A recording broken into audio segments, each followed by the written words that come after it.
Too Good to Be True by Ann Cleeves, read by Kenny Blythe.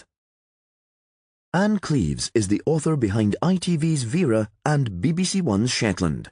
She has written over 25 novels and is the creator of detectives Vera Stanhope and Jimmy Perez, characters loved both on screen and in print. Her books have now sold over 1 million copies worldwide. Before she started writing, Ann worked as a probation officer, cook at a bird observatory, and an assistant lifeguard.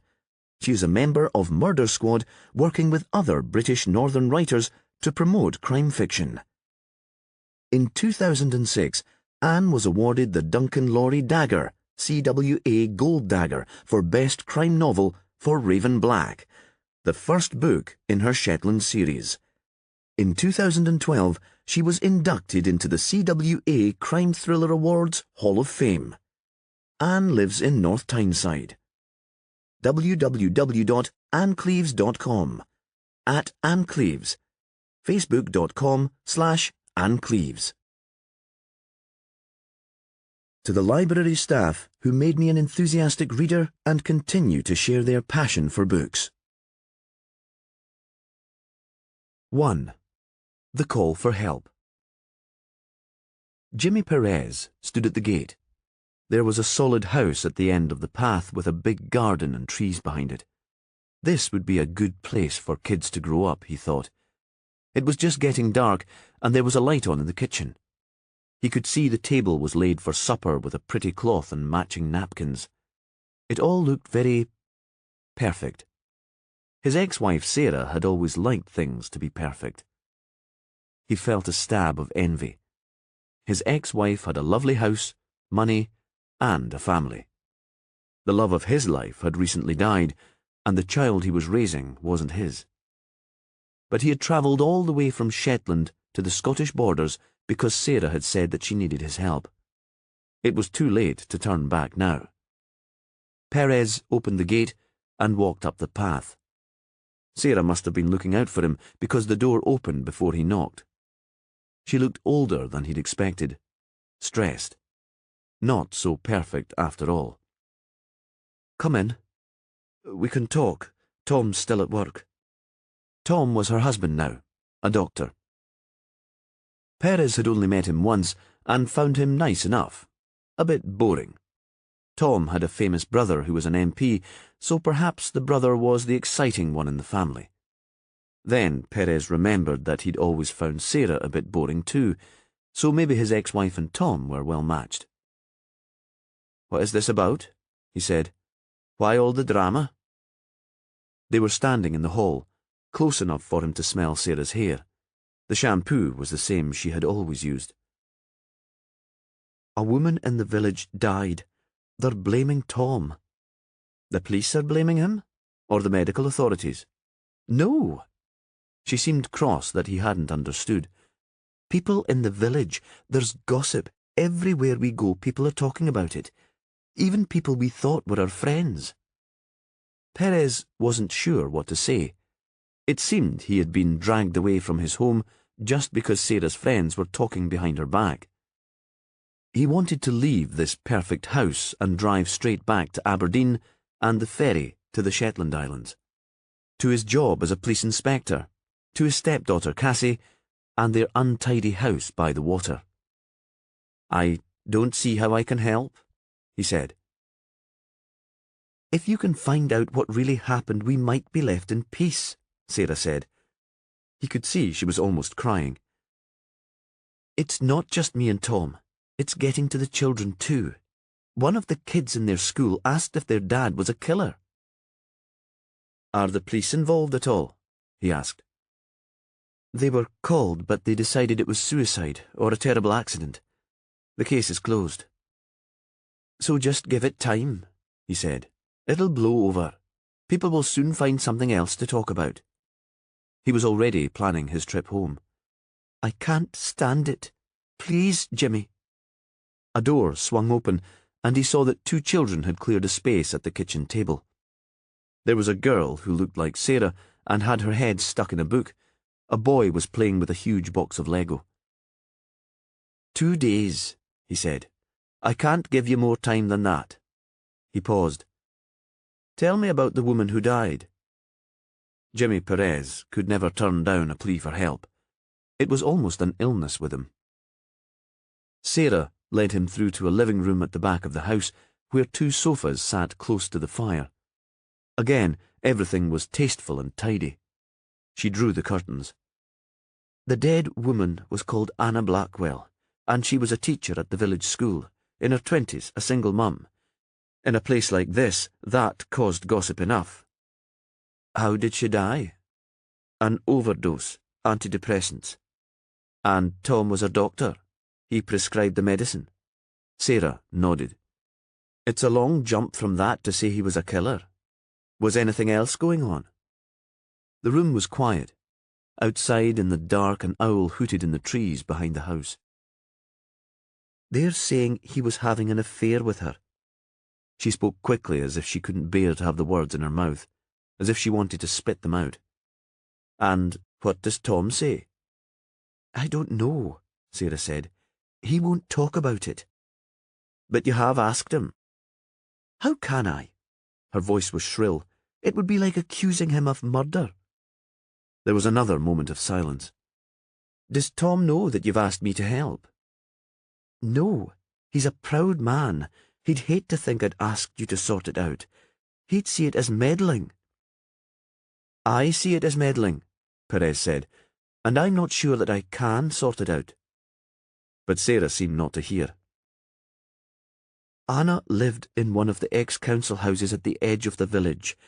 I expect her neighbours will tell you all about her. Perhaps there was another man, or you can find out why she might have wanted to kill herself. Even if nobody else is charged with her murder, that might be enough to stop people thinking it was Tom. He won't talk about it, but it's making him ill. He doesn't sleep, and he's grown so thin." There was another minute of silence. Then Perez stood up. "I'd better make a start then." Yes, you should go before Tom comes home." It was almost as if she was scared of her husband. She opened the door to let Jimmy out. He stood for a moment on the path, looking in at the kitchen and the well-behaved children at the table. Sarah was stirring something in a pan on the stove. It all looked too good to be true.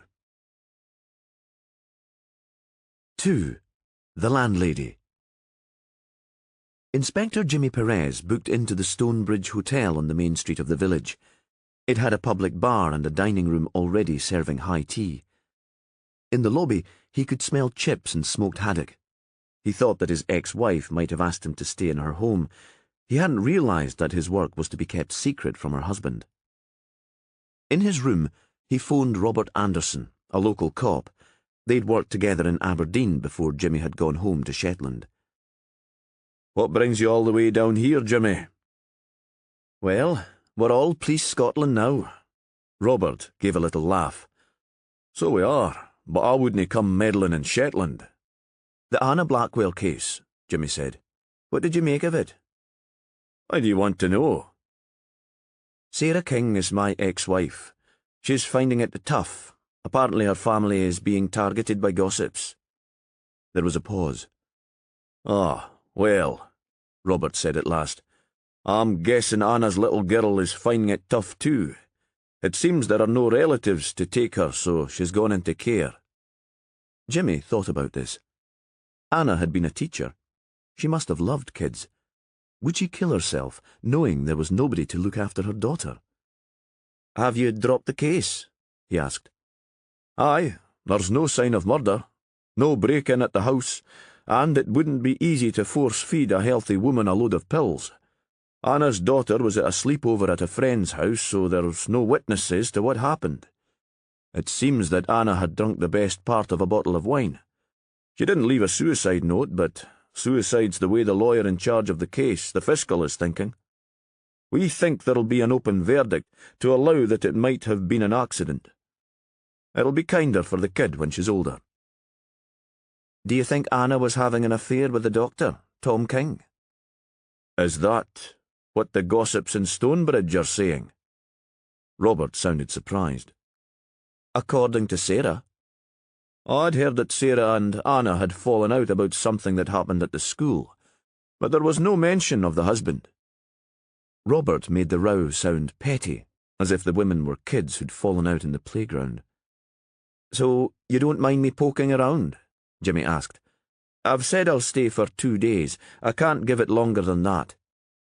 There was a long pause at the end of the phone. "You'll do what you want anyway, won't you, Jimmy? You've always been a stubborn bastard. Just let me know if you find anything." The next day, Jimmy Perez woke early.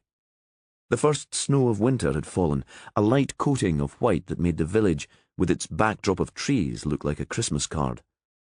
Breakfast was fried and tasty.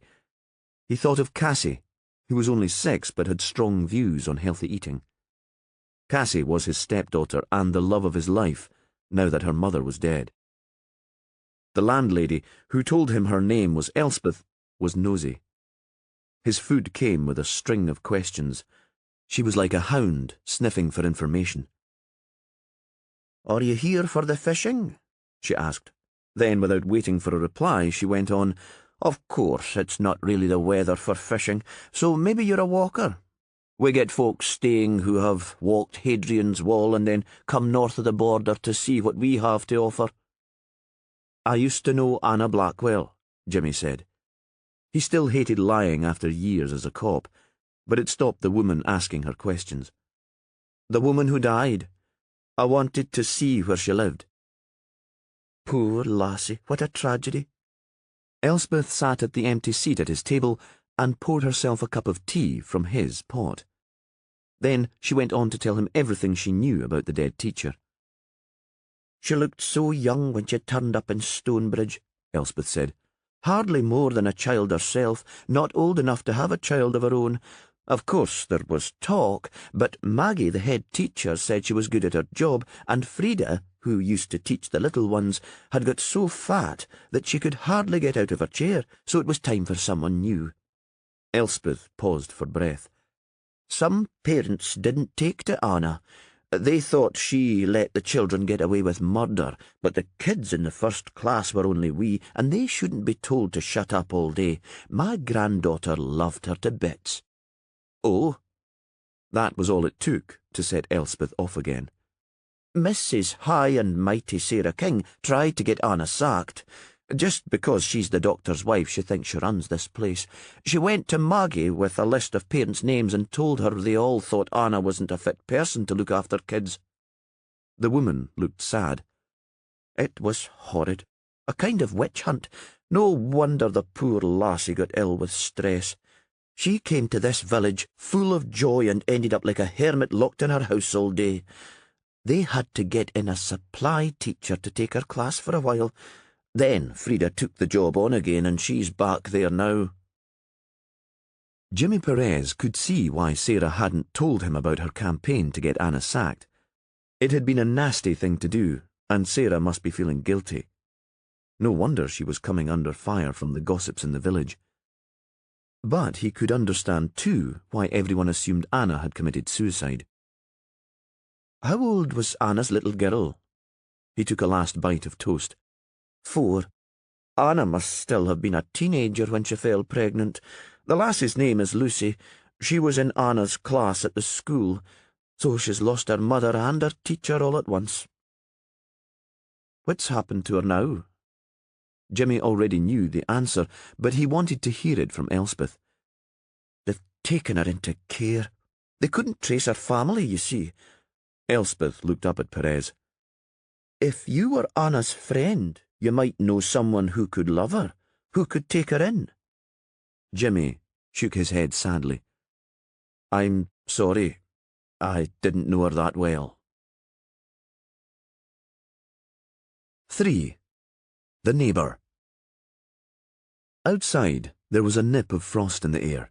The school was in the middle of the village just off the main street. Jimmy could hear the children's voices as soon as he left the hotel, and he saw the children when he crossed the road. They were wrapped in coats and scarves and had made a slide in the ice. Perez thought he could see Sarah's son playing with the other boys. An older woman waddled into the yard and rang a handbell to mark the start of the school day. Perez thought this might be Frida, the woman who'd lost her job to Anna Blackwell and was now back, for a while at least. He would talk to the head teacher later when school was over. It would be good to hear what she'd made of Anna. He walked round the village making a map of the place in his head. He found the doctor's surgery in a modern building close to the school. 3 names were on the door. Thomas King's was one of them. The small estate where Anna had lived was right at the edge of the village, not far from Tom and Sarah's house. 10 semi-detached homes formed a horseshoe round a patch of frosty grass. There were some swings and a slide. Anna had lived in number 4. It had a neat garden, but Perez couldn't see inside because the curtains were closed. He was standing there, wondering if there was a way to get inside, when an elderly man appeared at the front door of the next house. "Can I help you?" He was small and wiry, with teeth that were too big for his mouth. "I just came to see where Anna lived," Jimmy said. "Did you know her?" "Not exactly. I've been asked to find out why she died." "Are you a cop?" "Yes," Jimmy said, because, after all, that was the truth.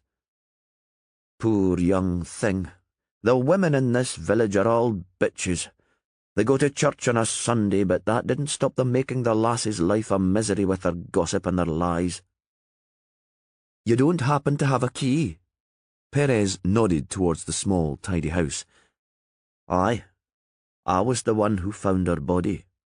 "Maybe you could tell me how that happened," Perez said. "I told the other police."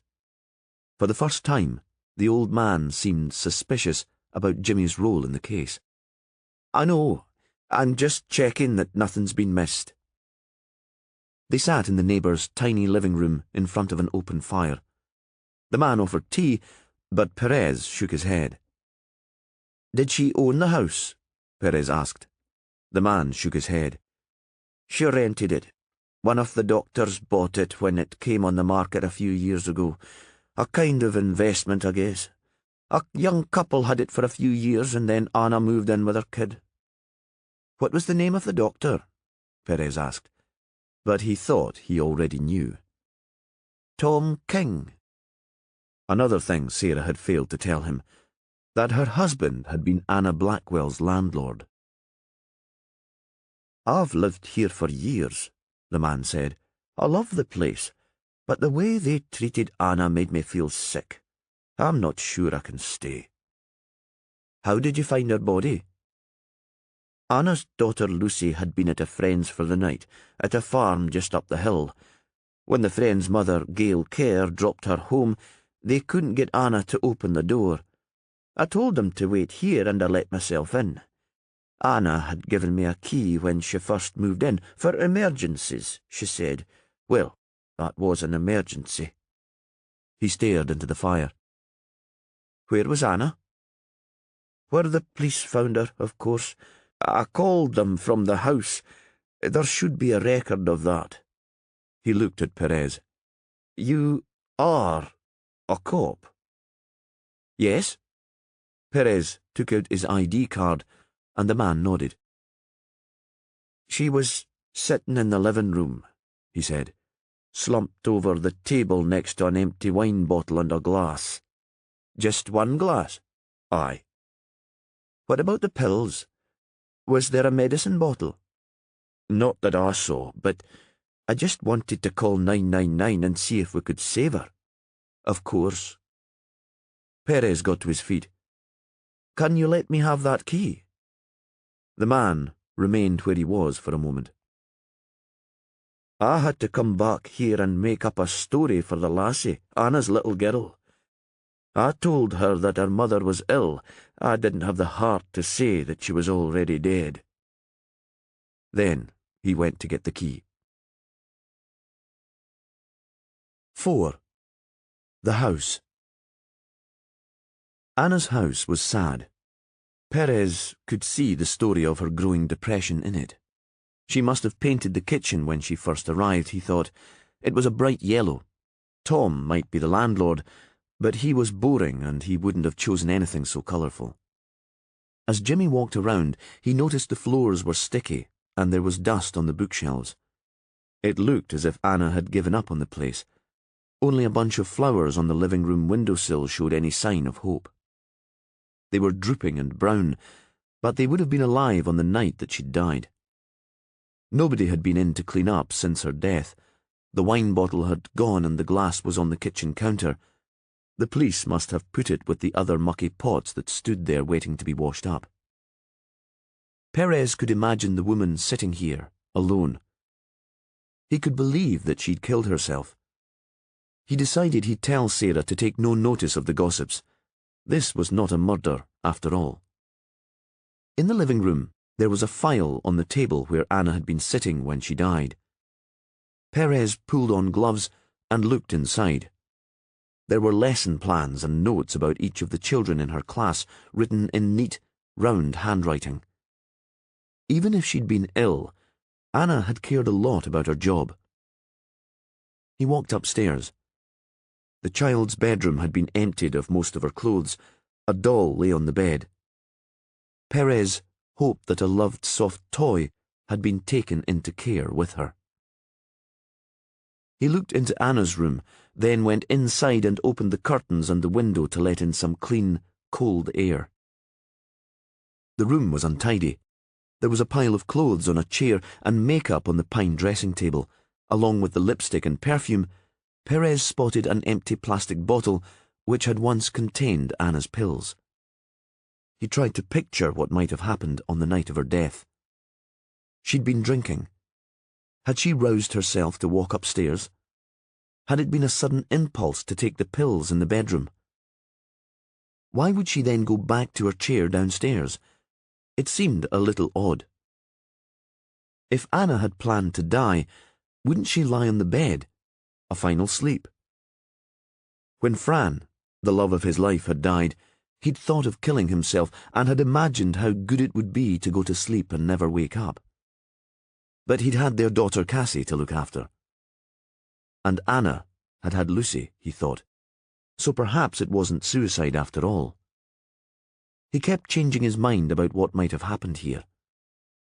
By the bed, there was a photo of a woman and a girl, Anna and Lucy. They both had dark, curly hair and dark eyes. Both of them were laughing. Perez looked at the dressing table again. Along with the clutter of makeup, there was a scrap of paper. He'd missed it before because his attention had been caught by the pill bottle. The police must have been so certain Anna had killed herself that they hadn't done a proper search of the house, or perhaps the paper had meant nothing to them. It was a note written in pencil. It looked as if it had been written in a hurry. Got your message. Friday 10th will be fine. Wine will be in the fridge. See you then. A. Kiss. It was in the same handwriting as he'd seen in the file downstairs. The 10th was the day before Anna's body had been found, the day she was supposed to have killed herself. Perez read the note again. These didn't sound like the words of a depressed woman. They were almost hopeful, looking forward, like the flowers in the pretty vase in the living room. But if Anna had written the note to confirm a meeting, what was it still doing in her bedroom? Had she never sent it? And if someone had been in this house drinking wine with Anna on that evening, why had they never come forward to the police? He went back to the kitchen and looked in the cupboards. Anna had only brought the basics with her. This could be a student house. There were a few mismatched bowls and plates, some cutlery in a tray. Most of her stuff was still dirty on the counter. Perez was tempted to wash it up. In the cupboard, there was one clean glass. It still had a white thread of cotton inside from the tea towel, so it had been dried quite recently. He stood, looking at it, and pictured again the evening of Anna's death. Perhaps there had been a visitor, someone who'd had a glass of wine with Anna. Someone who had taken the trouble to wash up the glass and put it away before leaving the house. And that definitely suggested not suicide, but murder. 5. The village. Anna's elderly neighbour must have been looking out for Jimmy Perez leaving her house, because he came to his door and shouted across, "Everything all right?" Perhaps everyone in this village was nosy. "Yes," Jimmy said. "I'm surprised the landlord's not been in to clear the place for the next tenant. Maybe the doctor and his wife thought it wouldn't look good if they were too hasty. Perhaps they're showing the lass a bit of respect at last, even if it is too late. Maybe." Perez paused. "The local police must have asked if you were at home the evening that Anna died." "I'm always at home," the man said. "Once it gets dark, at least." "You didn't happen to notice if Anna had a visitor?" Perez leaned on the little wall that separated the man's garden from the pavement. "The police asked me that too. And what did you tell them?" Perez tried to keep his patience. "That I didn't see anyone." Perez sensed that the man had more to say. "But perhaps you heard a car." "Not a car. I didn't tell the other policemen because I wasn't sure, and they were in such a rush, but I thought I heard voices through the joining wall. It could have been the television, though Anna didn't watch much TV. Music was more her thing." "The voices must have been loud for you to have heard them through the wall," Perez said. "Yeah, these houses were put up in a rush just after the war. No soundproofing at all." "So you could hear what was said?" Perez found that he was holding his breath, waiting for an answer. "Yeah, nothing like that. Just a murmur of voices. Nobody was shouting, and like I said, it could just have been the telly." The old man stamped his feet to show that he was feeling the cold, and disappeared inside. It was still only mid-morning. It must be playtime at the school, Perez thought, because he could hear the children's voices again. He didn't want to go back to the hotel and to Elspeth's questions, but he felt a need for a strong coffee and a chance to think in peace. On the main street there was a cafe. It must be warm inside because the windows were steamed up, and from the pavement he couldn't see anything at all. He pushed open the door and walked into a small room almost full of women. They had taken over 2 of the tables, and baby buggies were crammed into any spare space. Perez took the one remaining table by the window. The women seemed not to notice him, and carried on with their gossip. A young waitress came to take his order. Perez wiped a patch in the mist on the window so he could see into the street, but it soon steamed up again. He tried to order his thoughts about the Anna Blackwell case, but the young mothers' voices intruded. "I feel dreadful," one of the women said. "I didn't want to sign that petition to get rid of Miss Blackwell in the first place, but Sarah is chair of the governors, and she's always in the school. I thought her reasons for thinking Anna was no good must be real." There was a moment of silence. "Well, we didn't know then that Tom and Anna were such—" There was another pause. "Friends. You can see why Sarah would have wanted her out of the village." Perez had always thought there was a lot of gossip in Shetland, but he had rarely heard anything there that was quite as toxic as this. He could understand for the first time why Sarah was so upset that she had called for his help. It must be a nightmare to face this malice wherever she went. The talking continued. "Do we know for certain that Tom and Anna were lovers? Gail, you knew Anna better than anyone. Lucy stayed at your house the night it all happened." So this was Gail Kerr, the woman from the farm who'd had Anna's daughter for the sleepover. She was stocky, a bit older than the others, and she didn't seem to have a baby with her. She was wearing an anorak over a scruffy sweater. The others seemed to have made more of an effort with their appearances.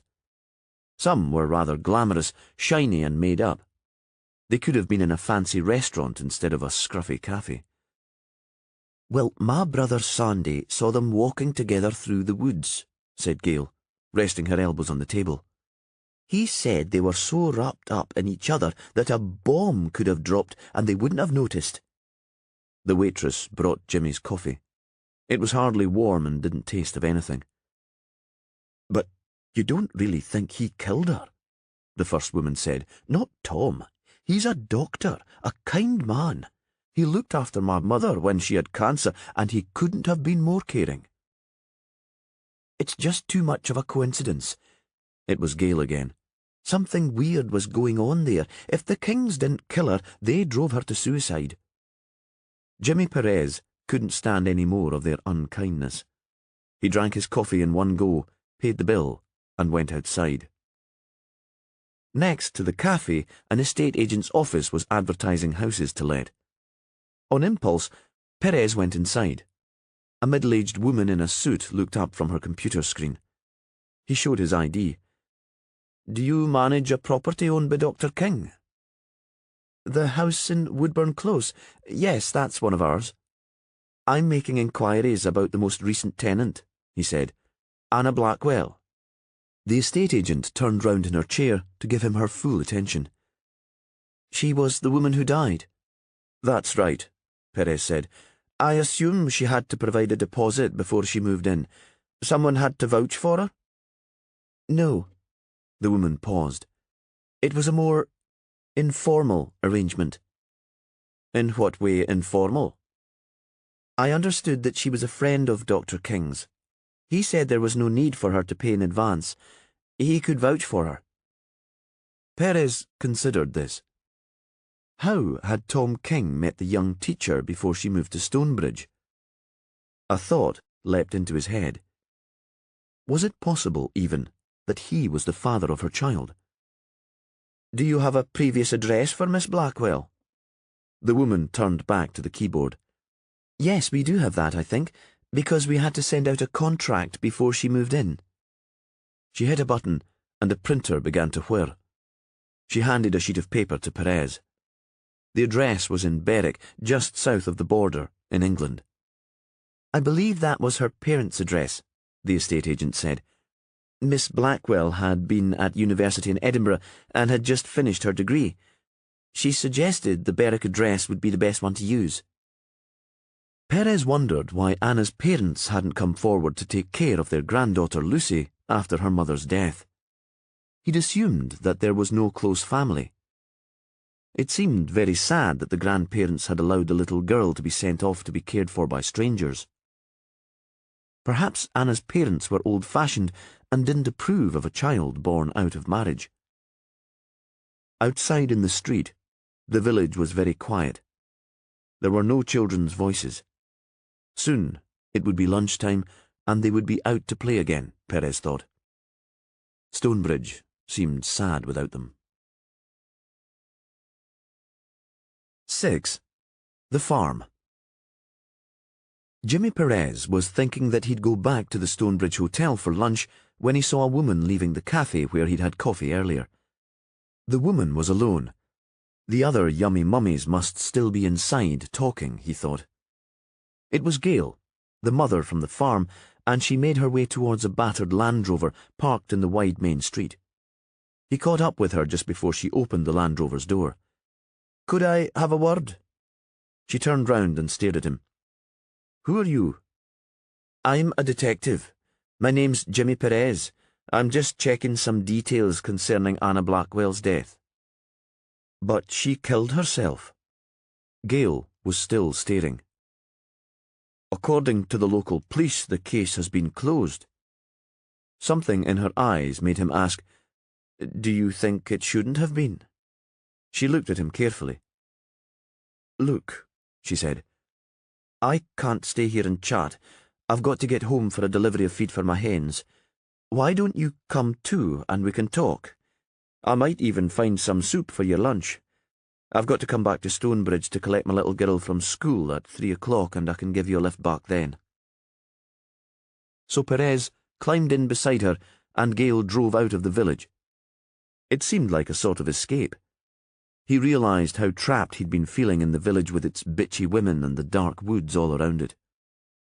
They took a lane that rose sharply away from the river, and as they rounded a corner, there was a view of a whitewashed house at the end of a rough track. "I love this place," Gail said. "I was born here and I can't imagine living anywhere else." She parked the Land Rover in the farm yard. Perez could see sheep on the hill behind the house and hens in a small orchard beside the yard. He thought it looked like a child's idea of a farm rather than the real thing. It could have come from a picture book. Gail seemed to read his thoughts. "It's only a small holding, really," she said. "My parents sold off most of the land years ago. Now my brother and I run it almost as a hobby. We're trying our best to make a go of it. Sandy has a full-time job working for the Forestry Commission, and that just about keeps us afloat." "What does your husband do?" There was a moment's silence, and then Gail answered, "He died 3 months ago in a car crash. He had real plans for the place. He thought we should turn some of the buildings into holiday lets. Without him, I can't seem to work up the same passion for the project, but I'll try to make a go of it as a tribute to him." She opened the farmhouse door and let him into a cluttered kitchen. "Will you have some soup?" He nodded and sat at the table. He thought how strong she must be to carry on with her everyday life when her husband had so recently passed away. Perez had been good for nothing for months after Fran had been killed. He'd just brooded. "Lucy Blackwell stayed here the night Anna died?" he asked. She nodded. "My daughter Grace is best friends with Lucy. They're both only children, so it was good that they each had someone to play with. Lucy loved it here. All this space is perfect for children, and she enjoyed helping with the animals." Gail slid a pan onto the hot plate of the range. "Grace is so sad that Lucy's moved away." "Were you and Anna friends?" Gail turned away from the stove to face him. "Well, we didn't have a lot in common. Anna was young enough to be my daughter. I was 40 when I had Grace. John and I married late, and I've lived all my life here, and Anna was English and had moved around. But we got on okay. She was great with the girls, and I liked her." "Was she the sort of woman who might have killed herself?" There was a long pause before Gail answered. "I wouldn't have said so when she arrived in the village last year.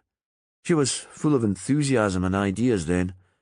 I was pleased that we'd have someone young and fit to teach the little ones. Frida had been there a long time, and she was still teaching in the same way as when she first started in the job. She'd taught lots of the children's parents." "But later?" Gail tipped homemade soup into a bowl and set it in front of Perez. "Later it all seemed to get too much for Anna. It can't have been easy dealing with a small child and a full-time job all on her own." "You seem to manage," he said. "Aye, well, I'm a little bit older and I have lots of friends in the village. Besides, I'm not really on my own. My brother Sandy lives here too." Gail looked up from her soup and smiled. "But not for much longer, it seems. He's just got engaged and he'll be moving into a home of his own." "You'll miss him," Perez said. Gail grinned again. "I will, but he's marrying a lovely girl and they won't be living far away. Besides, Grace, my daughter, is great company now." There was a knock at the door. "That'll be the feed delivery," Gail said. "You'll have to excuse me." She went out into the farmyard. Perez wandered around the kitchen. There was a picture of Gail on her wedding day standing next to a giant of a man with a beard. He must be the husband who'd died. They were surrounded in the photo by laughing friends and family. When Gail returned to the kitchen, it seemed that she'd made up her mind to speak because she started talking as soon as she came into the room. "Did you know that there are lots of rumours about Tom King and Anna?" "What sort of rumours?" "People are saying that Tom and Anna were lovers. He owns that little house in the village where she lived after all, and Tom's wife Sarah took against her as soon as she started at the school. It was as if she wanted to get rid of Anna as soon as she arrived." "Do you know who started the rumours?" Perez pushed away his soup bowl and put his elbows on the table. "Who can tell where gossip begins in a place like Stonebridge? The stories are like weeds. They seem to grow out of nowhere and then they spread, so there's no way of stopping them." Gail was silent for a moment. When my husband died in the car crash, there were rumours that he'd been drinking. It wasn't true, and it's dreadfully hurtful at a time when I'm still grieving for him. I don't know who started that gossip either. But you think there might have been truth in the story about Tom and Anna? Perez remembered Gail talking in the cafe. It had seemed then that she believed the two had been lovers. Gail shrugged. They've been seen together, and they seemed very close. Sarah obviously couldn't stand Anna. Perhaps we've all jumped to conclusions, but it seems to make sense. She stood up. I'll get you back to Stonebridge. The kids will be coming out of school soon. As they drove through the open countryside and into the village, Perez felt a stab of dread. It was as if he was being taken back to prison after a brief period of home leave. 7. The School. Back in Stonebridge, Jimmy Perez went to his hotel room. He wanted to talk to Robert Anderson, the local police inspector, about the cleaned wine glass in the cupboard at Anna's house.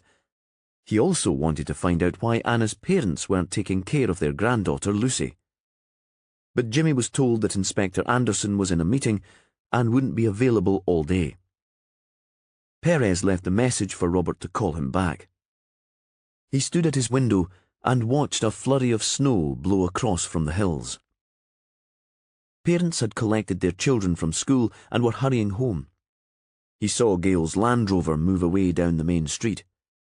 Back outside, the light was already fading, and it felt colder. Perez left the hotel and made his way to the school. He found the main door still open. Some older children were practicing Christmas carols in the school hall. A woman in reception took his name and showed him to the head teacher's office. Maggie Redhead was in her 50s, with fine grey hair pulled into a comb at the back of her head and bright brown eyes. I thought this matter with Anna Blackwell was over and would be allowed to get back to normal, she said. It was distressing enough for the kids when she died. Her office was cluttered, with children's books on the shelves and brightly coloured paintings covering one of the walls. Perez decided she looked like an energetic granny. There seems to be some question about the cause of death. That wasn't quite a lie, Perez thought. He wondered what Robert Anderson would make of his meddling. I'm just taking another look at the case with a fresh pair of eyes. You know how it is. Not really, Maggie snapped. I don't usually lose my staff like this. They don't die suddenly, and if they do, the deaths aren't followed by gossip and bad feeling. Usually my teachers retire. The children present them with a gift on their last day, and we have a party in the staff room. Perez smiled. Did you throw a party when Frida retired? Maggie narrowed her eyes.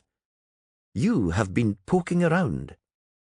Is Frida glad to be back as a supply teacher?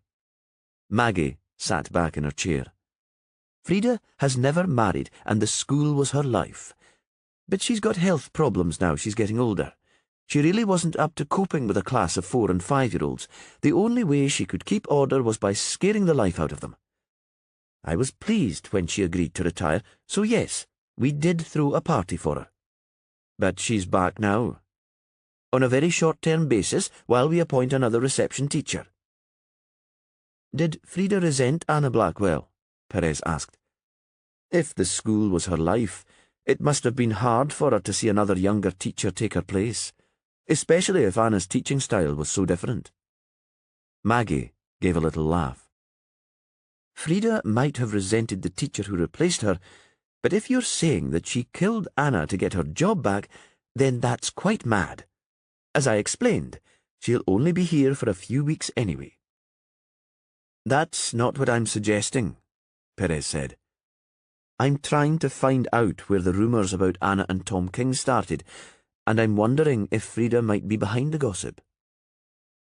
Maggie took a little while to think about this. In the background, Perez could hear the children singing Silent Night.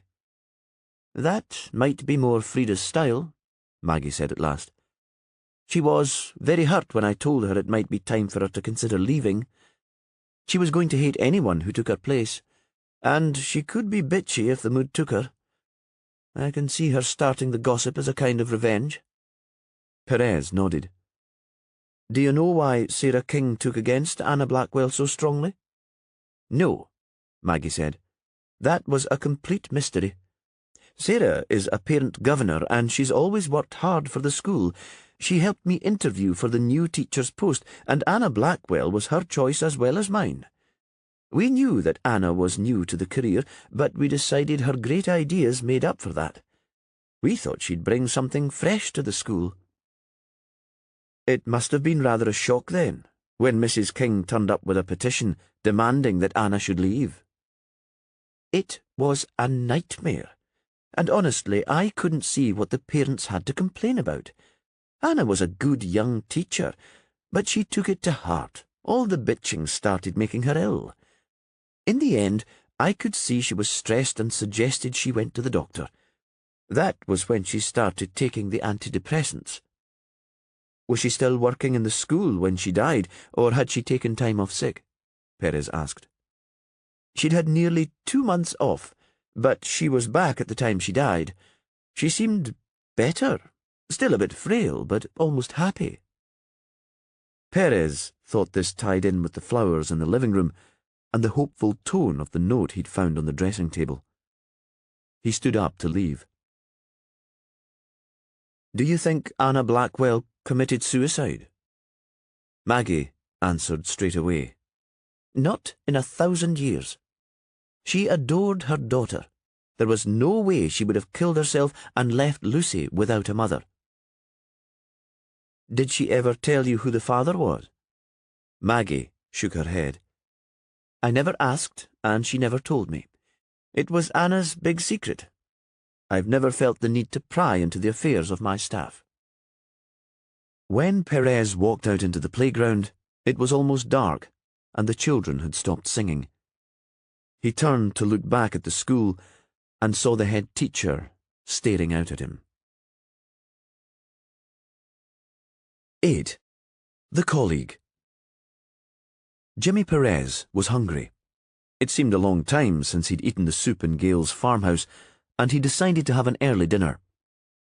He made his way back to the hotel along the silent village streets. It was impossible to believe that anything sinister could happen in a place that was as quiet and ordinary as Stonebridge. As he walked into the hotel, Perez saw 3 people, 2 men and a woman, sitting around a table in a corner of the lounge bar. He recognized one of the men as his ex-wife's husband, Dr. Tom King. The rest of the bar was empty, but Perez couldn't be seen where he stood in the lobby. He was hidden by a large plant in a copper pot, and he had a good view through a glass door. He stood there, feeling a bit silly, like a kid playing hide-and-seek. He strained to make out what the people in the lounge were saying. "This can't go on, Tom. 2 patients refused to see you today, even though it meant waiting nearly a week to get an appointment with another doctor." That was the woman. Her voice was clear, rather shrill and easy to hear. Perez thought she was most likely a doctor too. She had the confidence that doctors seemed to carry round with them. He assumed that both the strangers were Tom King's colleagues. They must have come to the hotel to discuss the aftermath of Anna's death. "I'm not sure what you expect me to do." Tom King sounded drained, almost desperate. "The police have closed the case. I've been cleared of any misconduct." "You must put all these rumours to rest, Tom." It was the woman again. She sounded like a parent telling off a naughty boy. "I don't care how you do it. Can't you get Sarah to help? I've always seen her as a pillar of the village. Surely she can persuade these gossips to stop." "I don't think there's anything anyone can do," Tom said. "We just have to hope that it all blows over and the village finds another target for its malice." Tom stood up, said a sharp goodbye to his colleagues, and walked out of the lounge. He passed so close to Perez that the inspector was sure the doctor would see him, but Tom was so upset that he seemed not to notice that Perez was there. Back in the lounge, the 2 other doctors continued talking. "I think he's hiding something," the woman said. Not murder? The man was shocked. He was older, grey-haired. Not Tom. I've known him for years. Perhaps not murder, but there's something he's not telling us. You'll have to sort it out, James. You're the senior partner. We can't go on like this. The woman got to her feet, grabbed her bag, and swept past Perez into the darkness outside. The older man stayed where he was, apparently lost in thought. Perez left his hiding place and took the seat beside him.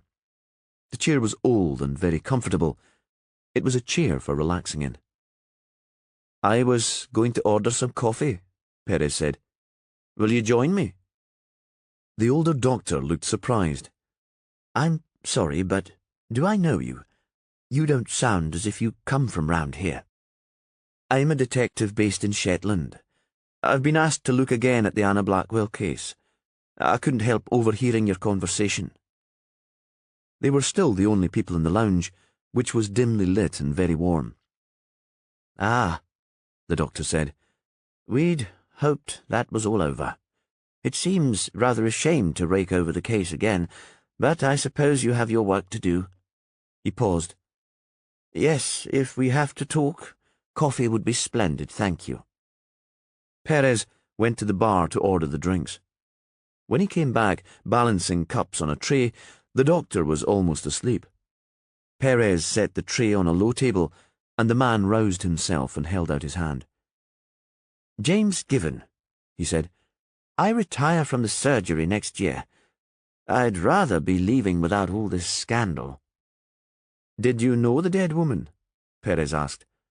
I only saw her once when she brought her daughter into the health centre with an ear infection. He paused. She seemed a kind woman. She cared a lot for the child. That's why... James Given paused mid-sentence. Perez completed it. That's why it seems unlikely that Miss Blackwell committed suicide. James nodded. Gossip has it that Anna and Tom were having an affair, Perez said. I don't believe that for a second, the doctor said. Really? Tom adores Sarah. They're a perfect couple. Perez remembered that he didn't believe in perfect anymore. Is there anything else you can tell me? He asked. Anything I should know? There was a moment of hesitation. I think Tom might have known Anna before she moved here, the doctor said at last. I don't mean that they were lovers. No, there was nothing like that going on, whatever the gossips might be saying. I think perhaps Tom was a friend of her parents. It was just a sense I had when Anna brought her little girl to the surgery. She'd asked to see Tom, but he wasn't free, and she explained that she'd chosen him first because he was almost like family. Perez thought that made sense. It might explain why Anna had moved into the rented house in Stonebridge without having to provide a deposit. He was starting to think that he should drive to Berwick the following day to talk to Anna's parents. James Given stood up. The most important thing to tell you is that Tom King is a good man. All this gossip is nonsense, and I hope you can put a stop to it.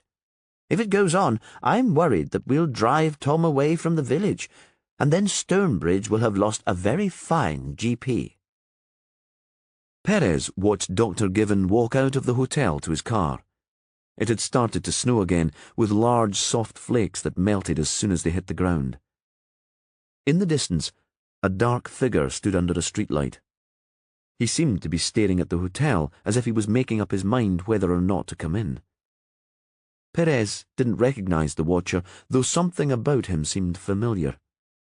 When the man saw Perez looking his way from the hotel doorway, he seemed to lose his nerve. He turned abruptly and hurried away. 9. The Hotel. Robert Anderson, the local detective in charge of the case, phoned back just as Perez was finishing dinner. Perez kept him on the line until he'd climbed the stairs to his room. He didn't want anyone listening in to their conversation. How's it going, Jimmy? Perez took a chair by his bedroom window. I had a wee look round Anna's house. Did you now? Anderson seemed annoyed by his interference. "And what did you find?" "I think Anna had a visitor the evening she died." There was a moment of silence at the end of the line. "And what makes you think that?" Perez explained about the note he'd found in Anna's bedroom and the freshly cleaned glass in the kitchen cupboard. "That changes things, don't you think?" Another silence. "Perhaps," Anderson said at last. "Are you sure the note was in Anna's handwriting?" "Certain." Perez remembered looking through the file in Anna's living room. "I checked it against some lesson plans she'd written that were in the house." "All the same," Anderson said, "we'll need more than that to reopen the case. What do you plan to do tomorrow?" "I thought I'd go to Berwick to chat to Anna's family. It seems that she knew Tom King before she moved to Stonebridge. They might be able to tell me more about the relationship." Perez moved to the window, but there was no sign of the man who'd been standing under the streetlight. "I'm wondering why they didn't offer to take on Anna's daughter." "They have problems of their own," Anderson said. "Joan Blackwell has early onset dementia and George, Anna's father, is her full-time carer. They couldn't cope with a growing child." Perez thought how unfair that was. The couple had problems of their own, and now they'd lost the daughter who might have supported them. He wondered what effect their troubles might have had on Anna. Could they have caused the young teacher more stress? Might they even have driven her to suicide? Then he thought how everyone had described Anna as a kind woman. If she knew that her parents had problems and might need her help in the future, wouldn't that have given her a reason for staying alive? "I might go to Berwick all the same," Perez said, "just to find out more about her. Anna wasn't in Stonebridge for long, and I don't feel that anyone here really knew her." Except Tom King, he thought, and Sarah doesn't want me talking to him. He ended his call to Anderson and on impulse phoned his ex-wife Sarah. She answered softly, almost in a whisper. "Yes?" "I need to talk to you," he said. "You can't come here because Tom's home." She spoke normally now. She must have moved to a different room where she could talk in private. "Can you come to me? I'm staying in the hotel." "I don't know," she said. "If we meet in the bar, someone might see us. This place is nothing but gossip." "I'm starting to realize that," Perez said. He gave her his room number, and it occurred to him that anyone listening in would assume they were having an affair. It was easy to jump to the wrong conclusions, and perhaps that was what everyone involved in this case was doing. Half an hour later, Sarah tapped on the door, and he let her in. There were melting snowflakes in her hair, and she was shivering, though the hotel room was very warm. He made her tea, struggling to open the tiny plastic pot of UHT milk, and gave her his chair. The only place for him to sit was on the bed, so he perched there. "Why didn't you tell me you tried to get rid of Anna from the school, even though you were in favour of her getting the job at the start?" Sarah blushed, but she didn't speak. "I can't help you if you don't talk to me," Perez said. "It was a mistake to give her the post," Sarah said at last. "She was too young and too inexperienced. She let the children get away with murder." She realised what she'd said and blushed again. "Did Tom know Anna before she moved here?" Perez felt so frustrated that he wanted to shake the truth out of Sarah. He wondered how he could have loved her so deeply, how he could have spent all those nights dreaming about her after she'd left him. I felt sorry for her, he thought, because she was desperate for a child and suffered one miscarriage after another. I blamed myself. It wasn't a good basis for a marriage. Sarah looked up at Perez over her mug of tea. "I thought Tom might already know her. I couldn't be certain." "What gave you that idea?" "I saw them together once in the health centre just after Anna moved here," she said. "Tom's car was in for a service, and I'd called in to give him a lift home. Anna was in the waiting area when I got there. She didn't have an appointment. She wasn't there because she was ill. I think she was just hanging on until he'd finished work. It looked as if she was hoping to surprise him. Anna didn't know who I was. She must have thought I was just a patient, and when he appeared she called out to him, "Tom, look who it is." It was as if she thought he'd be pleased to see her. Was he pleased? Well, I was there, so he just seemed awkward, but I could tell that he knew her. Sarah paused. He lied to me. He said he'd never met her and that she must have mistaken him for someone else. And that was why you set up the petition to get Anna out of the school? Perez thought how childish Sarah was. She'd been hurt, so she'd wanted to lash out. She'd wanted to make the young woman pay. Again he thought how unfair life had been to Anna. I looked at her daughter in that waiting room, and it was like looking at one of my own children, Sarah cried suddenly. Lucy had the same dark hair, the same smile. She looked so like Tom that I thought everyone in the village would see the likeness. You think Tom was Lucy's father? Now Perez understood Sarah's anger towards the young teacher. Perhaps anyone would have responded in the same way. I can't see that there's any other explanation, she said. And what did Tom say? Sarah set her mug carefully on the windowsill.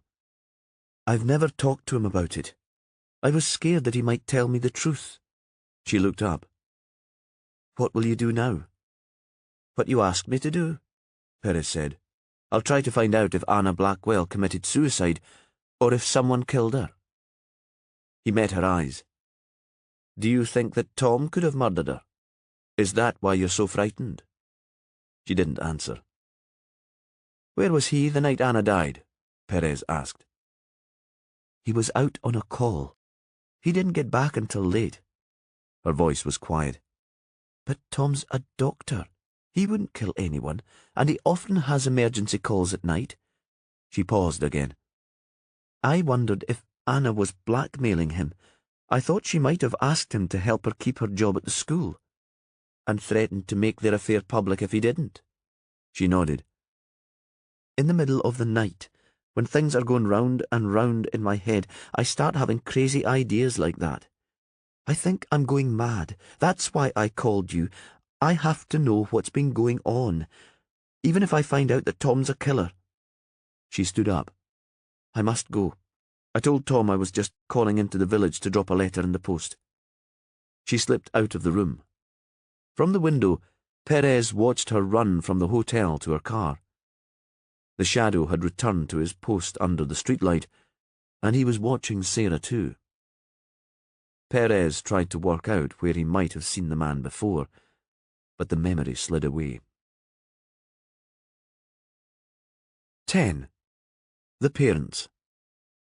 The next morning, Perez got up early and was the first person into the dining room for breakfast. The nosy landlady, Elspeth, wasn't on duty, so he was spared her questions and could eat in peace. Today, he was going to visit Anna's parents at Berwick. He cleaned the ice and snow from the windscreen of his car and then headed off towards the coast. Again he felt a sense of relief and escape as he left the village. He looked out for the dark watcher from the night before, but there was no sign of him. As Perez drove east, the landscape grew greener and less snowy. The sunshine was pale and lemony, and shone straight into his eyes. Anna Blackwell's parents lived in a bungalow on the outskirts of Berwick, and as he approached, he caught sight of the view across the red roofs of the town and the River Tweed, then out to the sea. Perez had phoned the night before to warn them that he'd be coming. When he rang the doorbell, Anna's father peered through faded lace curtains at the front window before letting him in. George Blackwell was older than Jimmy had expected and quite frail.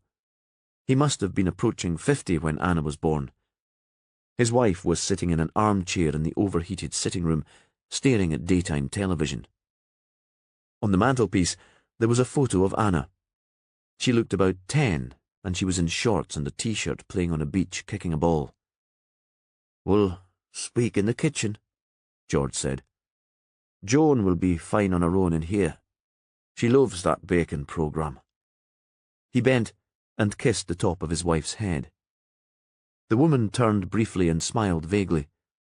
"She was a great cook before she got ill."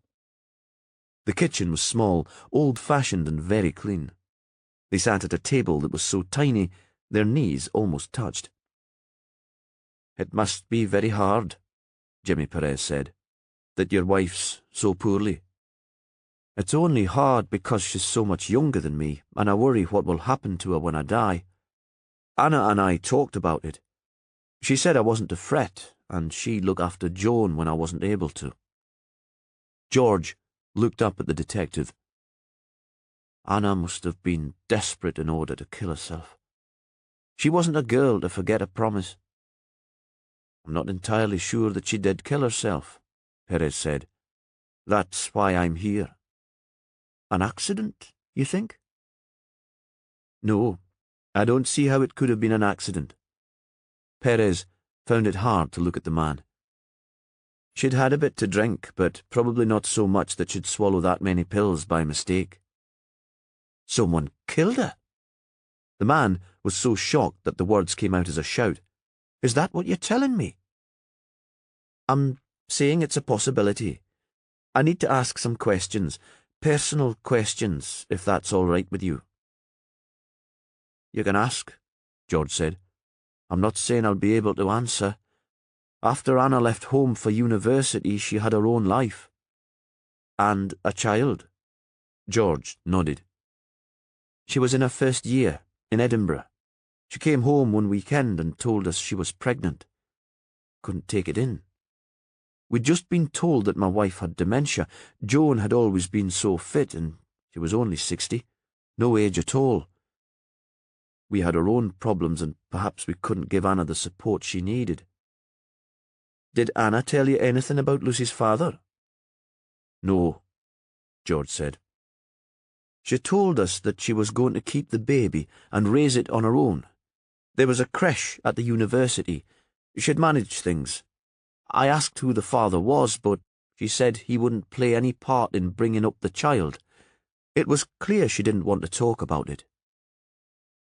"Did you ever meet any of her friends, women or men?" George shook his head. "Anna hadn't brought anyone here recently. It was difficult. Joan finds it hard to cope with anything outside her normal routine. And no one writes letters anymore, do they? So we didn't get news that way. Anna would phone once a week from uni, but that was really to find out what her mother was doing. She was always chatty enough, but we never knew what was going on in her life, not the important things."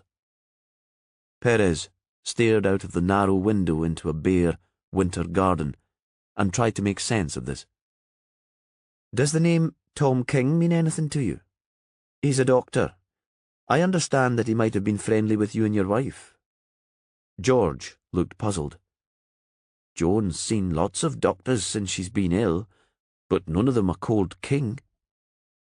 So why, Perez thought, did Dr. James Given think that King was close to Anna's parents? None of it made sense. George was speaking again. "Anna was so excited to get the job in Stonebridge. She came here specially to tell us, and she brought Lucy with her. She's always loved kids. We knew she'd be a teacher when she grew up. She always loved the country too. We took her out walking in the hills from when she was very young, so I thought the little village school would suit her. Recently, I could tell things weren't going so well, though. She made an effort to sound bright on the phone, but she wasn't herself."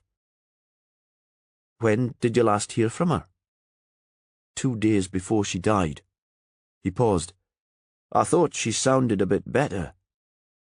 She was talking about the future, about coming home to spend Christmas with her mother and me. I thought perhaps she'd turned a corner." He smiled. "I wondered if there was a new man in her life." "Did she give you a name?" George shook his head sadly. "She was always one for secrets, our Anna. Maybe this one she's taken to her grave." He turned to Perez. "I'm glad you're looking into this, Inspector. It's good that someone cares enough to search for the truth." In the living room, Joan Blackwell was still watching the cooking program. As the old man showed him out of the house, Perez thought that he hadn't gained anything new from his chat with the dead woman's father. It felt as if the drive to Berwick had been a waste of time, and he was no closer to finding Anna's killer. He was nearly at the end of the path when George Blackwell called him back. "That new man in Anna's life?" Perez stopped sharply and turned back. "Yes." "I think it must have been a Stonebridge man. Local, you know. During that last phone call, she said she'd decided to stick it out in the village. She'd been thinking of leaving, of finding a new job somewhere else because she wasn't happy. But she told me she didn't think she'd be moving after all because now she had something to keep her there." 11. The Watcher. It was mid-morning in Stonebridge when Jimmy Perez got back from Berwick, and the sun was shining on the gleaming snow. He felt as if he was returning to another world, though Berwick was hardly more than an hour away. He saw this village as a place full of secrets where nothing was quite as it seemed. On the drive back, he'd been trying to piece together all he'd learnt about Anna. He was convinced now that she hadn't committed suicide. She was a kind woman who cared too much about her daughter and her parents to leave them. And it seemed she'd been getting happier. She had passed the worst crisis of her depression, but still there were too many unanswered questions for him to make up his mind what had happened to her. Who was the new man who'd become part of her life? Perez had assumed that if she'd been having an affair with a man in Stonebridge, then the lover had been Tom King. But perhaps she'd been seeing someone quite different. Perhaps the note arranging a meeting on the night of her death had been for this other person. Now Perez sat in his car outside the Stonebridge Hotel and considered what to do next. On impulse, he started the engine again and drove towards the farm where Gail lived. Gail was a local and a gossip, and if anyone knew who Anna had been seeing, it would be the farmer. She would have heard any rumours. Perez found Gail mending a henhouse in the orchard by the side of the yard. She looked up when she saw him. "One of the planks is rotten. A bloody fox will get in if I don't fix it. Do you mind if we talk out here?" "That's fine." He leaned against one of the trees. "It's possible that Anna was having a relationship with someone other than Tom King. Had you heard anything about that?" She straightened her back. There was still a hammer in her hand, and it made her look fierce, like a female warrior from the Norse tales he'd read as a boy. "No. Who was she seeing?" "I was hoping you might be able to tell me that." "It must have been a married man," Gail said. "There'd be no need for secrecy if he was single. She'd have known that there were rumours about her and the doctor. Being seen out with a single guy would have stopped them once and for all. That would have been a good thing as far as she was concerned."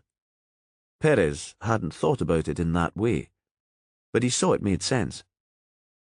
"Any likely candidates?" he asked. Gail shrugged. "She was a bonny lass. It could have been anyone. It doesn't take much to lead a man astray." Perez looked at her.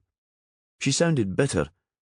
He remembered that she'd only lost her husband a short time ago in a car crash. Perhaps he'd been the sort to find comfort elsewhere, too. Gail seemed to guess what Perez was thinking. "I was lucky with my husband.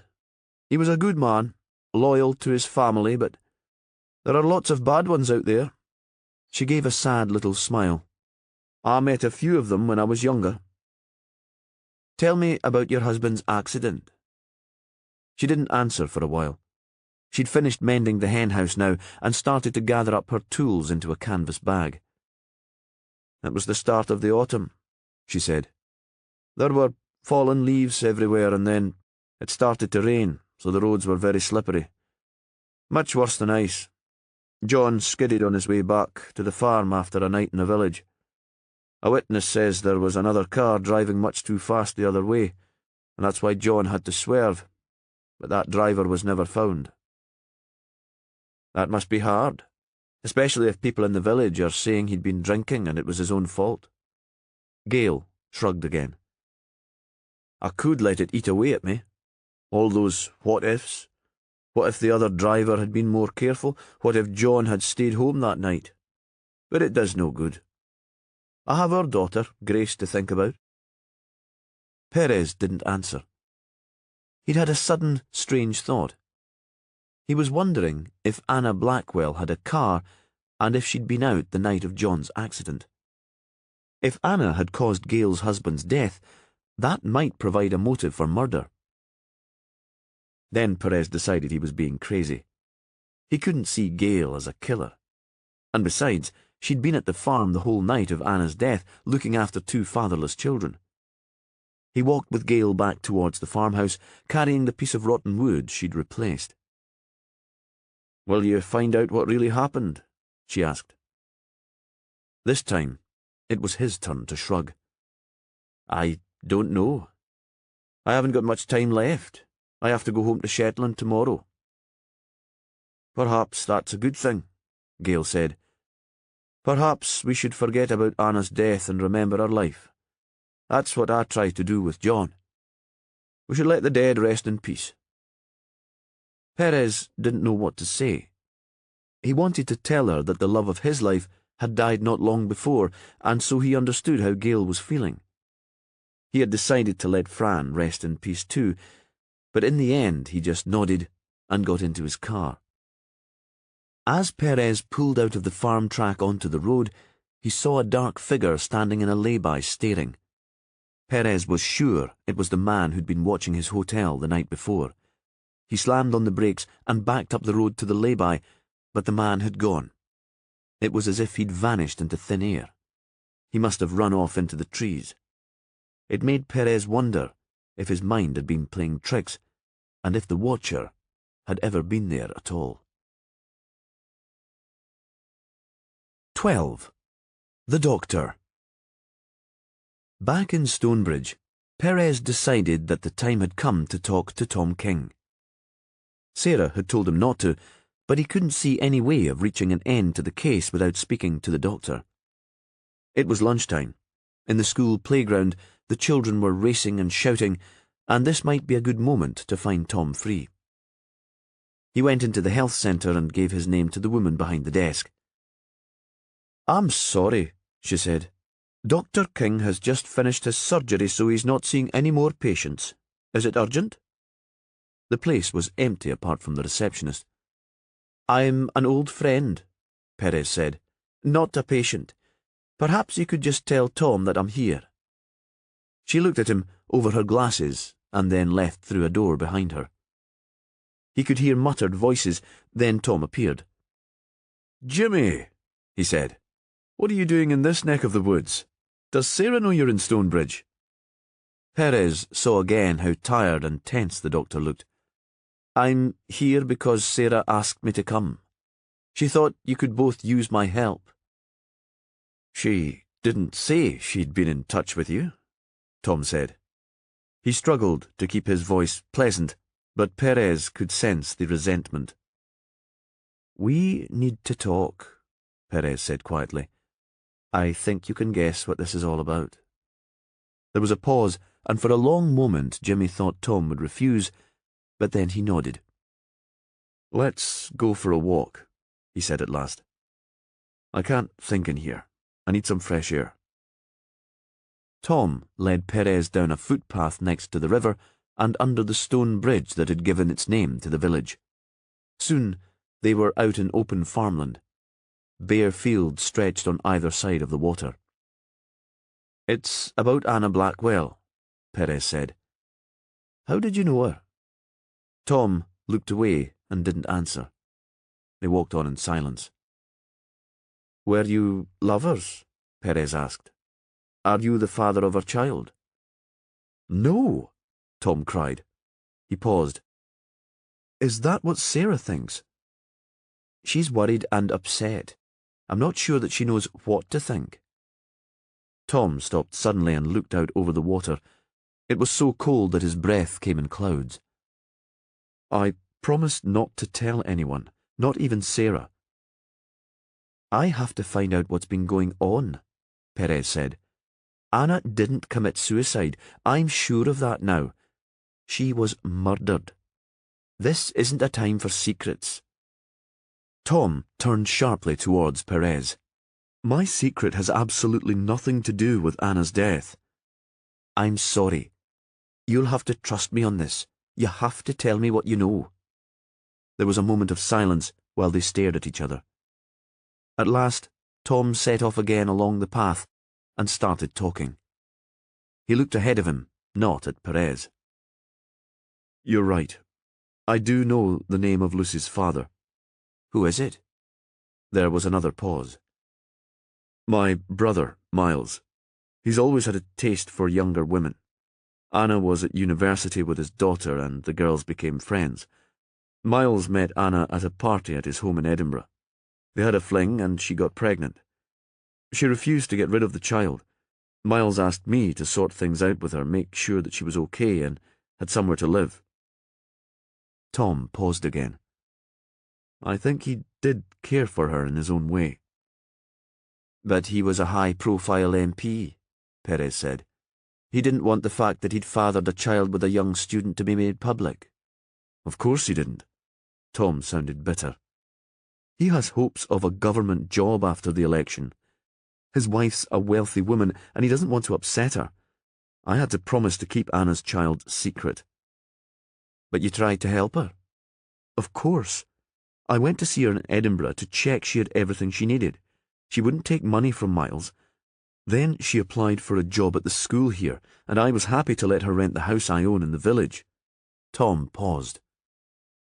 She was a great young woman, full of life and energy.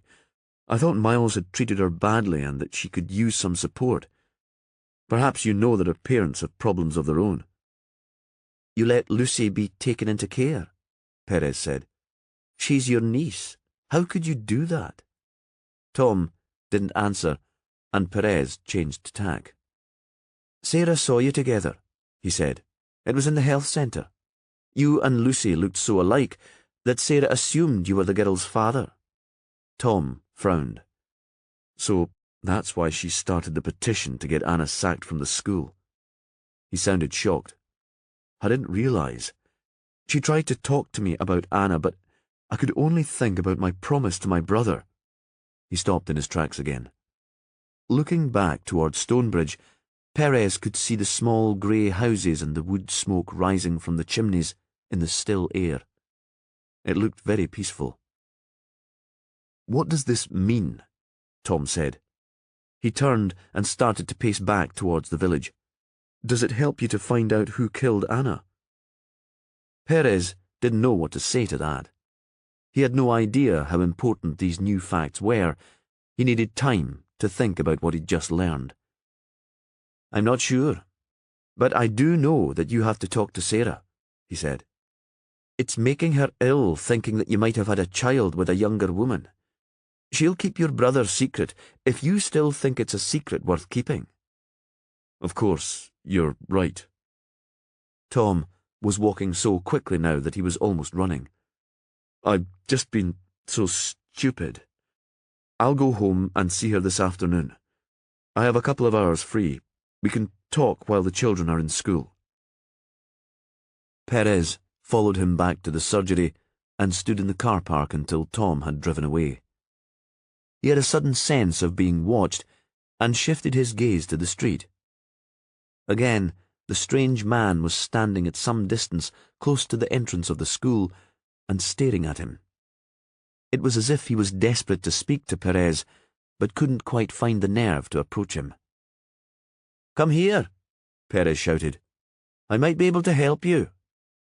But the words just seemed to scare the man, and he turned and ran away.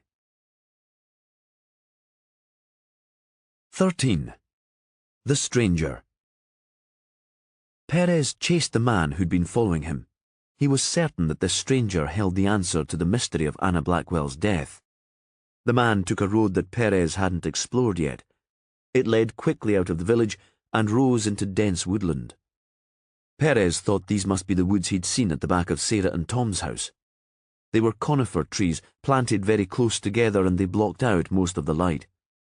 It was as if night had come early. The man left the road and took a path through the woods. Perez was fit, but the stranger seemed to run without effort. He knew just where he was going, and Perez soon felt lost. He was out of his comfort zone. He was used to Shetland with its open hills and big skies. There were few trees in the islands, and he'd never been in a forest as dense and dark as this before. All he could see was a glimpse of a shadow heading into the undergrowth. Then even that was gone, and Perez knew that the man had escaped him. Despite the cold, Perez was sweating after his run. He stood still for a moment and tried to figure out the way back to the road. The little light that was left was fading, and he knew he'd have no chance of finding his way back to the village in the dark. He stumbled through the trees, hoping to see lights from houses or cars. And all the time his mind was working. He'd figured out who he'd been following. A glimpse of the stranger's face had shown a family likeness to a person Perez had come to know well. The man must be Sandy Kerr, Gail's brother. He'd been one of the people in the wedding photo at the farmhouse. This case was all about family secrets, Perez thought. That was why it had been so hard to find out what had been going on, to find out what had led to Anna's murder. Perez lost his footing and slid down a steep bank, landing on a hard surface that scraped his hands. Tarmac. At last, and quite by chance, he'd found the road. Jimmy started breathing more easily, and the panic he'd felt when he was surrounded by trees slowly left him. He just had to follow the road back to Stonebridge and his hotel. He knew that Sandy Kerr lived with his sister. It shouldn't be hard to find him and see what he had to say. Perez had the feeling that Sandy wanted to explain what had happened to Anna. He was ready to talk. Perez had walked a few hundred yards when he heard the sound of an engine behind him. He moved to the side of the road. He was tempted to flag down the car and get a lift into the village. Now that he had an idea what might have happened here in Stonebridge, Perez wanted the case finished as soon as possible. He longed to be on the ferry back to Shetland. He was missing his daughter, Cassie, and his house by the water. He could never be truly happy when he was away from the sea. Perez put out his hand to wave at the car. In Shetland, people were used to giving lifts, and in more remote places they always stopped for walkers. Surely it would be the same in a village like Stonebridge, a village that claimed to be friendly. But the car showed no sign of stopping or even slowing down. Perez thought perhaps the driver hadn't seen him and resigned himself to walking back to the hotel. After all, it couldn't be that far. He stood on the verge to allow the car to pass safely. The road was very narrow here. Then he saw that instead of passing carefully by, the car was heading straight towards him. All Perez could see was the glare of headlights as he jumped from the grass bank into the ditch that separated the road from the trees. There was a screech of brakes as the car careered away from him. It all happened so quickly, and it was so dark that he couldn't even make out the type of car. There was no way he could see who the driver was. Perez stood shaking by the side of the road. He felt angry, not just because the unknown driver had tried to kill him, but because he'd been foolish enough to put himself in danger. He had Cassie to look after now, and he should be more careful. He'd bruised his leg jumping into the ditch. It was full of snow, his feet were soaking wet, and his hands were still bleeding from the fall onto the road. He thought his discomfort served him right, and he started limping back to the village. 14. The Confession. At the hotel, Perez managed to get to his room without being seen by the nosy landlady Elspeth. He would have struggled to explain the torn trousers and the muddy footprints left on the lobby floor. Jimmy jumped into the shower and changed into clean clothes, and at last he stopped feeling cold. Then he phoned Robert Anderson, the local cop with whom he'd worked in Aberdeen. "Is there any chance you could get over to Stonebridge this evening?" "You think you've solved the case for me, do you, Jimmy?" Anderson's voice made the question sound like a joke. Perez answered seriously, though. "I think so." Now Anderson sounded surprised. "You're telling me you've got enough evidence to make an arrest?" No physical evidence yet, but I'm sure there'll be fingerprints on the note I found in Anna's bedroom. Perez paused. Besides, I think the culprit might be ready to confess. Then he remembered the car hurtling towards him in the dark forest, and he wasn't so sure.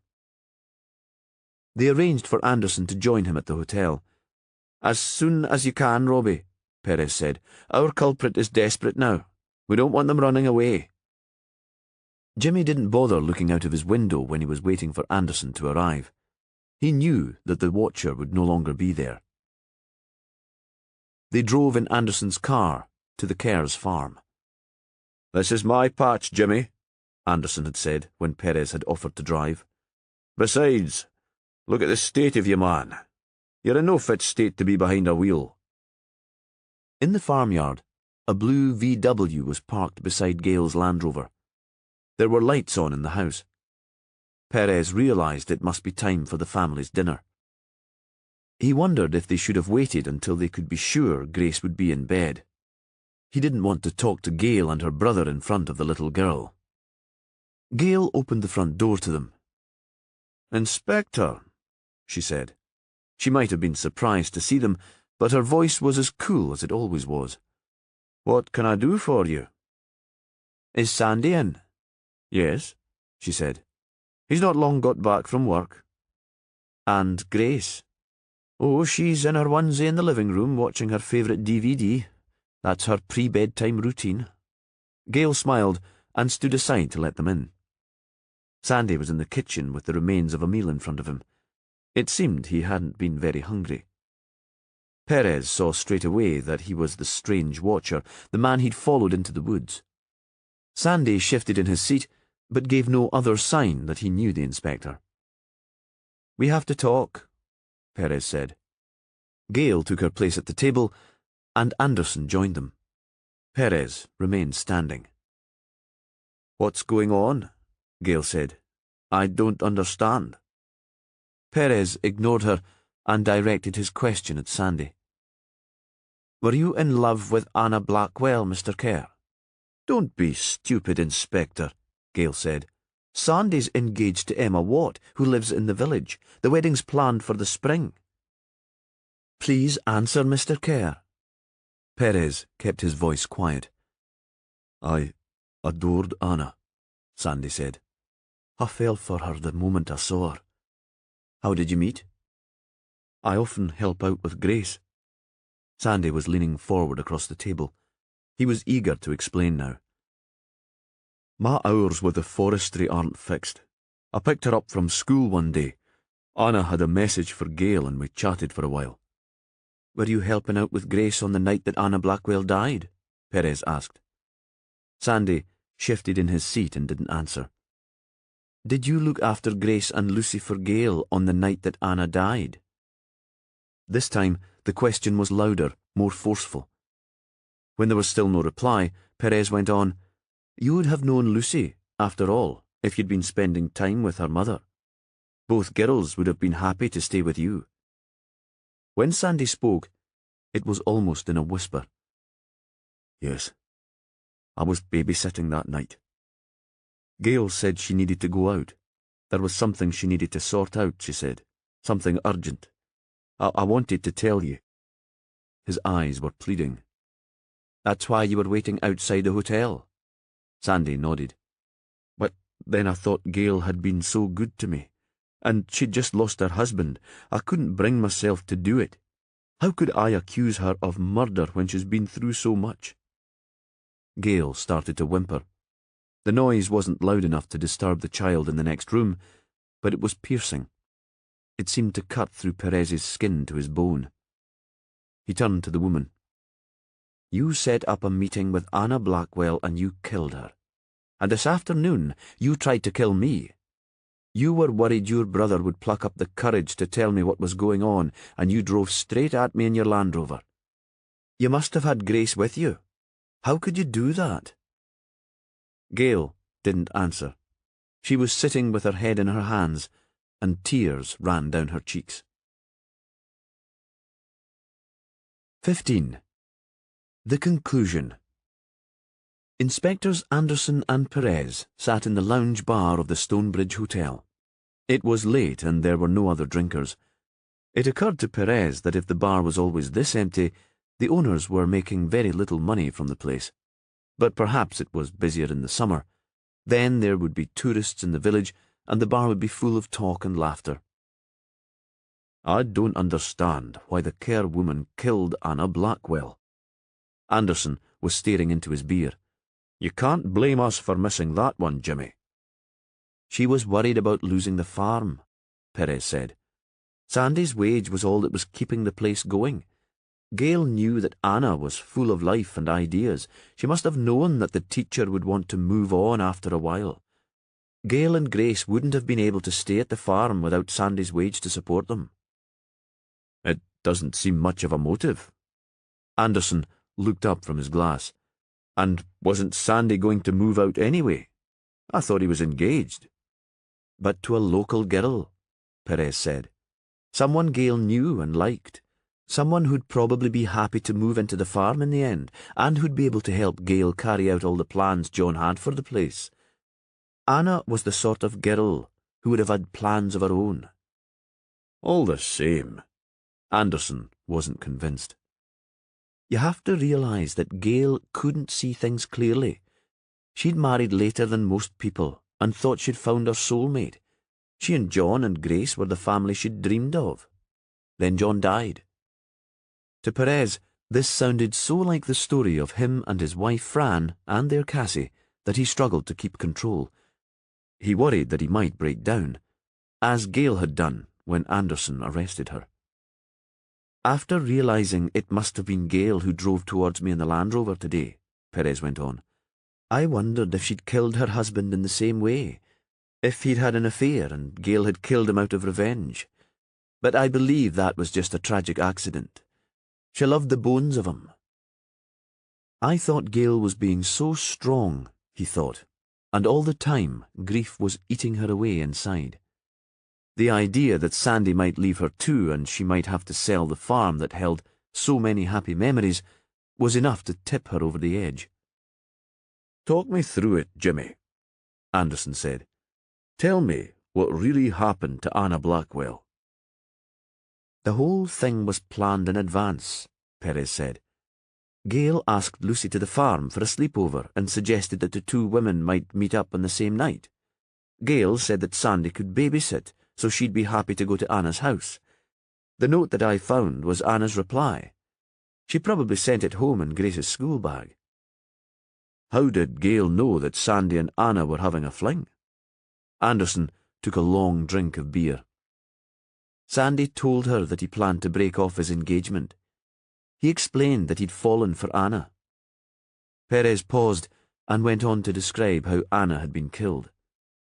"On the night of the 10th, Gail left the girls with Sandy and drove into Stonebridge.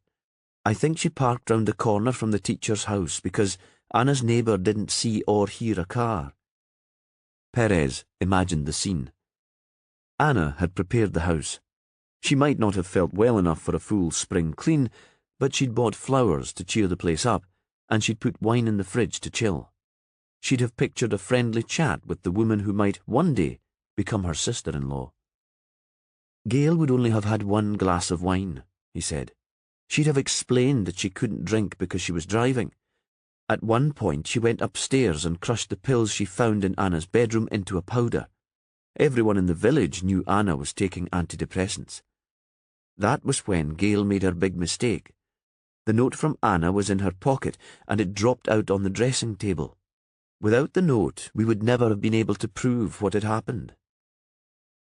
Jimmy Perez paused for breath and looked at Anderson, who was listening intently. "Gail went back downstairs," he continued. "Anna would have been quite tipsy at that point. She wasn't used to drinking. It wouldn't have been hard for Gail to tip the crushed pills into her wine without Anna noticing. They must have dissolved very quickly. She waited until Anna fell into a deep sleep. Then she went into the kitchen, washed out her own glass, and put it away. I'm sure you'll find traces of the drug in the unwashed glass." "Then she drove home," Anderson said, "as if nothing had happened." Perez nodded. The next morning, she took Lucy back and seemed as shocked as everyone else that Anna was dead. The inspector sipped his beer. Frida, one of the other teachers, had already started the rumours about Anna and Tom. Frida hated the fact that she'd been replaced by a younger woman. Gail spread the gossip so that if you did decide that Anna had been murdered, no one would suspect that she was involved in the killing. But her brother did suspect, Anderson said. He was the only person who knew how badly Gail had been affected by her husband's death, and he knew how passionate she was about the farm. Sandy heard that I was asking questions, and he came to the hotel to talk to me. But he couldn't quite do it. He couldn't quite bring himself to accuse his sister of murder. Anderson emptied his glass. Suppose I should thank you for clearing the case up for me, Jimmy. I'm sorry if you felt I was treading on your toes. Aye, well, Anderson grinned. Just don't think of coming to meddle on my patch again, or I might come up to Shetland to work on one of your cases. You'd be very welcome, Robbie. Any time. Perez smiled back. Are you joking? Ferries and small planes make me feel sick before I step onto them. You're quite safe, Jimmy. I'll leave you on your islands in peace. 16. The Letter. Jimmy Perez left the next morning without saying goodbye to Tom and Sarah King. In a place like Stonebridge, news of Gail's arrest would soon get out and the gossips would have another target for their chatter. Tom and Sarah would be left in peace. It was a calm sailing on the ferry, and Perez's friends brought his daughter Cassie to meet the boat when it got into Lerwick after the overnight crossing. He dropped his stepdaughter at school and went into work. Over the next few weeks he was busy with everyday police work in Shetland, and he'd almost forgotten the case in Stonebridge when a letter arrived from Sarah. The envelope contained a photo, and it was this that slipped onto the table first. The picture had been taken in the King's garden. It showed Tom and Sarah and the children wrapped up against the cold on a bright, clear day. There were Christmas lights on the fir trees on each side of the front door. When Perez looked again, he saw that there were 3 children in the photo, not 2. The third child was smaller, and she had dark curls and a wide, beaming smile. It was Lucy, Anna's daughter. Perez read the letter that went with the photo. It had been written by Sarah. Thanks so much for all your help. You can't know what a difference you made to our lives. We've had a fab Christmas, and that was all down to you. I wanted to tell you that we've become Lucy's guardians, and we hope to adopt her. You know, I always hoped for a big family, and her cousins love her to bits. Now my life's perfect. Perez smiled to himself and stuck the photo onto the fridge. This was an audio production of Too Good to Be True by Ann Cleeves, read by Kenny Blythe.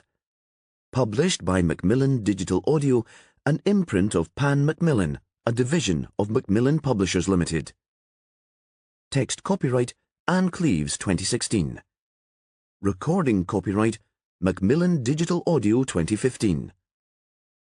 The right of Ann Cleeves to be identified as the author of this work has been asserted by her in accordance with the Copyright, Designs and Patents Act 1988.